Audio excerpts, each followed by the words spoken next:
Alors bonjour pour le cours théorique 8 de la vidéo 1. Je vais vous parler des effets de la corrosion, des dommages de la corrosion, les dangers surtout. Dans les aéronefs, les dangers de la corrosion, c'est des morts à coup sûr. On a vu, comme vous avez dit dans la vidéo, le toit qui s'est complètement arraché à cause de la corrosion.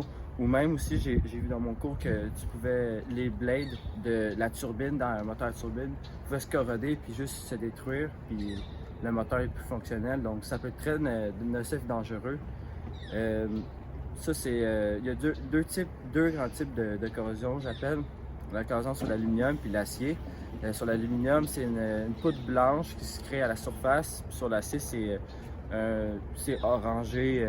Puis c'est aussi, ça se forme aussi à la surface. Ça peut aussi aller plus en profondeur. Puis les dangers, c'est ça. Ça peut créer des morts. C'est très important de l'enlever quand on en voit. Ici, j'ai mon vieux foyer de 5 à 6 ans. J'ai remarqué l'autre jour qu'il y avait ici carrément un trou causé par la corrosion. Après des années de chaleur, de pluie, d'eau, il est évident que ça rouille. C'est en acier, fait que ça a juste créé un gros trou ici. Pour un foyer, c'est pas tellement grave, on suffit juste de le changer puis personne n'est affecté vraiment. Mais sur les aéronefs, sur les autos, aussi c'est moins dangereux, mais sur les aéronefs, c'est vraiment très important. Merci. Alors, je vais vous parler ici de comment se forme la corrosion, parler de corrosion galvanique et corrosion de surface. Alors, pour ce qui est de la corrosion galvanique, c'est un échange d'électricité entre Cathode et l'anode.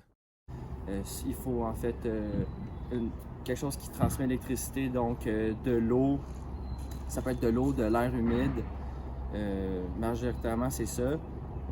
C'est un échange d'électricité. Exemple, pour du cuivre, s'il est collé avec un autre métaux avec une charge galvanique plus élevée, c'est Le cuivre qui va s'oxyder. Ainsi de suite pour l'acier. Si l'acier est collé avec un autre métaux qui, dans le fait, ça se transforme tout le temps de la cathode À l'anode. Donc, Toujours l'anode qui va corroder. Alors ici, j'ai un exemple de corrosion de surface. C'est juste en fer ou en acier. Une vieille table qui a été dehors pendant toutes ces années. On peut voir qu'il n'y a pas deux différents métaux dessus. Mais comment s'explique ce phénomène? C'est que sur le métal même, il y a des endroits qui sont plus cathode et diode. Donc, il y a échange d'électricité entre les deux. Et c'est ce phénomène qui crée la corrosion de surface. Avec le temps, la corrosion devient de plus en plus pire. Pour une table, on peut voir que ça n'a pas encore créé de trou, mais avec plusieurs années, ça pourrait carrément tout se désagréger. Même chose pour ce banc ici. Ça donne un fini vieillot qui est beau, mais c'est encore là de la corrosion qui s'est formée avec les années.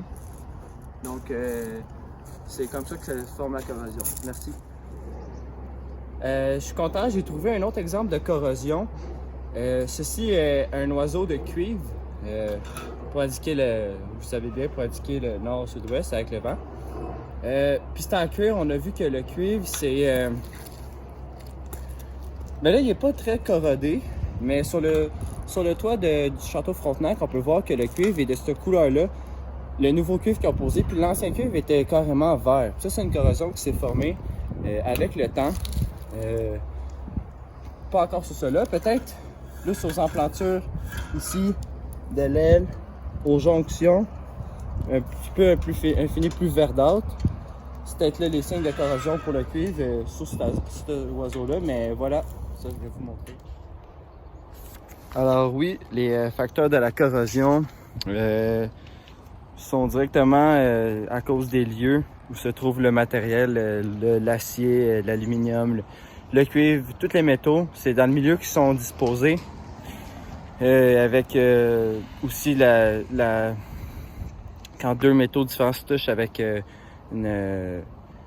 un niveau galvanique différent, ça crée de la corrosion, mais ce que je veux vous dire, c'est que différent si le milieu est sale, si le milieu est salé, si le milieu est humide, ça va avoir beaucoup d'impact sur la corrosion, l'oxydation, la corrosion, toute la rouille.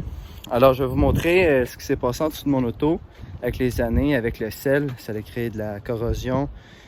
Aussi, à cause des électrolytes comme l'eau qui a créé un chemin électrique entre la cathode et la diode. Alors, je vais vous montrer.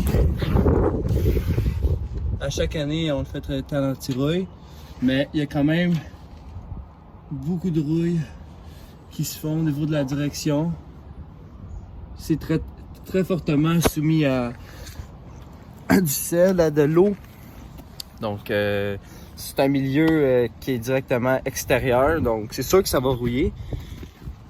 Sinon, les milieux plus sales, les milieux salés, comme au Québec l'hiver, il faut bien protéger nos autos parce que sinon c'est sûr que ça va rouiller.